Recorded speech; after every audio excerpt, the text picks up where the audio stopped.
En nuestro país, cuando hablamos de reparaciones, los peruanos, lejos de llegar a un diálogo consensuado, a un acuerdo, siempre nos dividimos. ¿Por qué? Porque pensamos que reparar a las víctimas es entregarles dinero por una causa justa, por una causa injusta, dinero bien merecido, mal merecido, y entonces nos polarizamos y nos dividimos en vez de llegar a un diálogo y a unirnos más. Se encuentra con nosotros el doctor Cristian Correa, del Centro Internacional para la Justicia Transicional, experto en el tema de reparaciones, con quien vamos a conversar sobre el significado de este concepto de reparaciones y lo que para nuestro país debería significar. Bienvenido al programa. Gracias. ¿Cuál es el significado real de la palabra reparaciones? ¿Es solo entregar un bien material, un cheque con dinero en efectivo? Bueno, para pensar en reparación tenemos que pensar en el daño sufrido.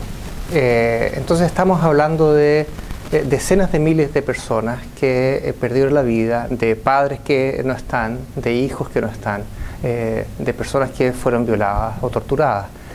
Y hablamos entonces de vidas destrozadas, de hijos sin padres, de vidas ausentes. Y entonces uno piensa, ¿es eso compensable? ¿Hay alguna suma de dinero que pueda devolver a un ser querido? Y ciertamente no es suficiente. Por eso entendemos que la reparación no es la mera compensación material. La reparación es un proceso integral que persigue que la sociedad le exprese a la persona, que efectivamente siente lo que ocurrió, que rechaza el crimen que esa persona cometió y que expresa ese reconocimiento a través de formas concretas para dignificar a la persona, para dignificar a la víctima y para asegurarle de que ella no va a ser objeto de privaciones futuras, de forma de garantizar de que la persona perciba que es un integrante de la sociedad como cualquier otro. En nuestro país, una recomendación del informe final de la Comisión de la Verdad y Reconciliación fue entablar una política de reparaciones. ¿Cuál es la mirada de ICTJ hacia nuestro país en el tema de reparaciones? ¿Hay avances, retrocesos? El Perú es un caso excelente y magnífico de un programa integral de reparaciones que es elaborado tanto por la Comisión de la Verdad a través de un proceso participativo y que después se expresa en una ley. Pocos países han logrado establecer desde el inicio un plan integral de reparaciones que comprenda a la víctima y a todas las víctimas en diferentes aspectos.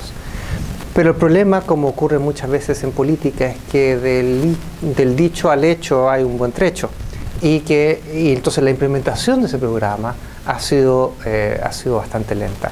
Y vemos que en vez de ser abordado de forma integral en todos sus componentes, en forma simultánea, la salud, la educación, el aspecto financiero, lo colectivo, lo simbólico, hay una implementación de algunos pedacitos de esto y eso siempre es insuficiente.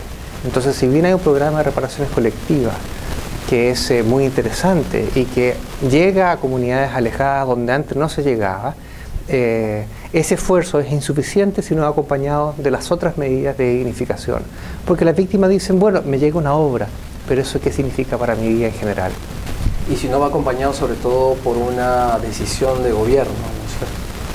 Bueno, es que la reparación no es solamente material, es también simbólica. Entonces, si el mensaje del gobierno es que estamos reparando a las víctimas del terrorismo, y entonces son solamente las víctimas de un tipo de violación las que están siendo reparadas, o eso es lo que se anuncia, entonces es parcial. La reparación debe ser para las víctimas del terrorismo de Estado y para las víctimas del terrorismo subversivo. Desde la experiencia chilena, y ya como reflexión final, ¿existe la posibilidad de que la sociedad peruana en este caso, se eduque, que finalmente haya una cultura de derechos, si es que existe un buen plan o una buena política de reparaciones aplicada a nuestro país? Estos son una serie de políticas que van en conjunto, y en el caso chileno queda mucho por hacer todavía también. En este momento hay un nuevo proceso de registro de víctimas que demuestra que faltó entonces registrar víctimas antes. Pero sin embargo, cuando una comisión de verdad entregó su informe, hubo una encuesta 14 años después del fin de la dictadura en que había un porcentaje muy elevado, 84% de las personas decían reconocer las violaciones a los derechos humanos cometidas. Entonces la negación ha disminuido y creo que eso es un signo de algún grado de efectividad de las políticas implementadas en Chile. Sobre todo si tenemos en cuenta que reparar tiene que ir de la mano pues, con una política de justicia y de búsqueda de la verdad. Difícilmente una víctima va a sentir de que la reparación es reparatoria si se le niega la justicia o si se le niega la verdad.